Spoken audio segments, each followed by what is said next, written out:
In 1950, on the day Brazil believed destiny had already written the word champions, the Maracanã Stadium became a cathedral of hope.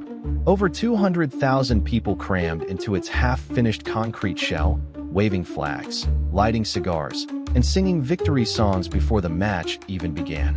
Just 90 more minutes, and Brazil would lift the World Cup on home soil. But instead of a coronation, it became a funeral. A tragedy so cruel that Brazilians gave it a name that still stings like vinegar on an open wound: Maracanazo. And at the center of this national collapse? Not a thunderous goal, not a referee's whistle, but something so small it sounds like a bad joke. A pair of socks. Yes, the goalkeeper Barbosa bent down to tie his socks. Just a few seconds. And when he looked up, Uruguay had scored. History calls it a mistake.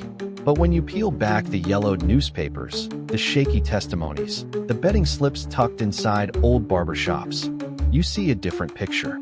A picture stitched not just with leather and laces, but with money, shadows, and the perfect scapegoat.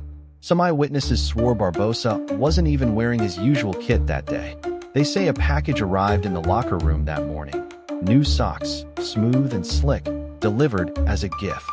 Maybe they were just equipment. Or maybe they were a trap, stitched with a knot designed to slip loose at the worst possible moment. And slip it did. And then there was the light. At the very moment Barbosa bent down, the sun cut through the stadium roof like a blade. His hands rose to block the glare. His eyes lost track for just a heartbeat. Some whispered that in the crowd, gamblers had mirrored sunlight onto his face with pocket mirrors. Absurd? Maybe. But remember, this wasn't just a football match.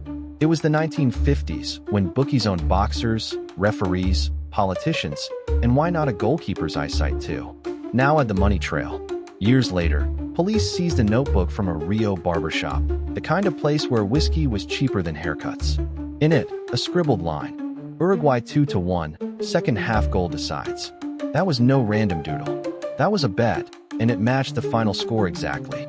Whoever placed that wager walked away rich. Rich enough to keep quiet. And the press? Oh, they were waiting like vultures. Cameras the size of anvils, somehow positioned at just the right angle.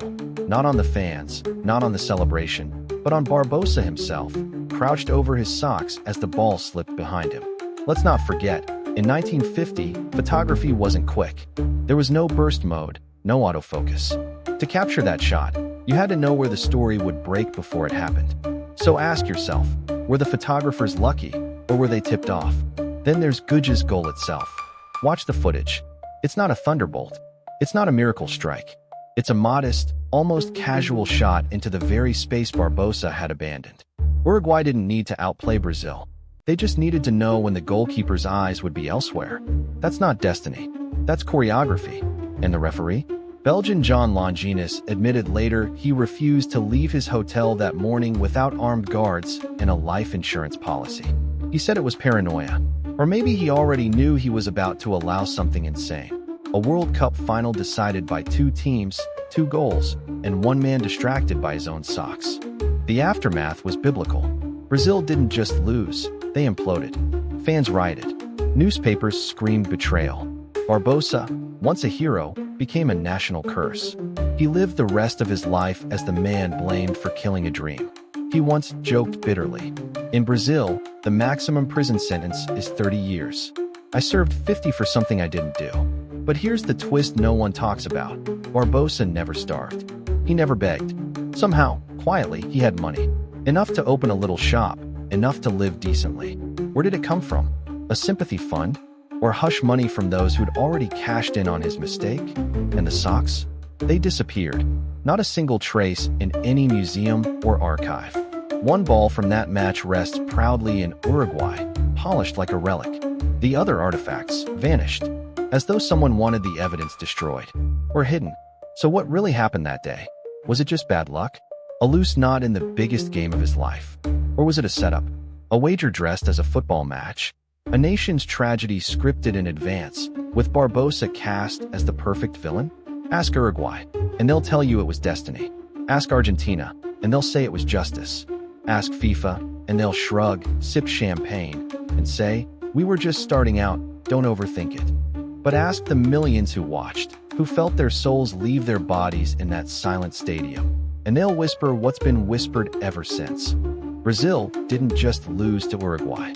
They lost to the shadows behind the goal. Because socks don't win or lose World Cups, but they can make a man look down for just long enough.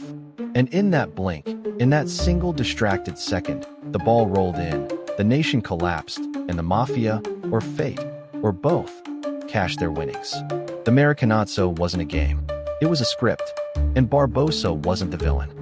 He was the punchline.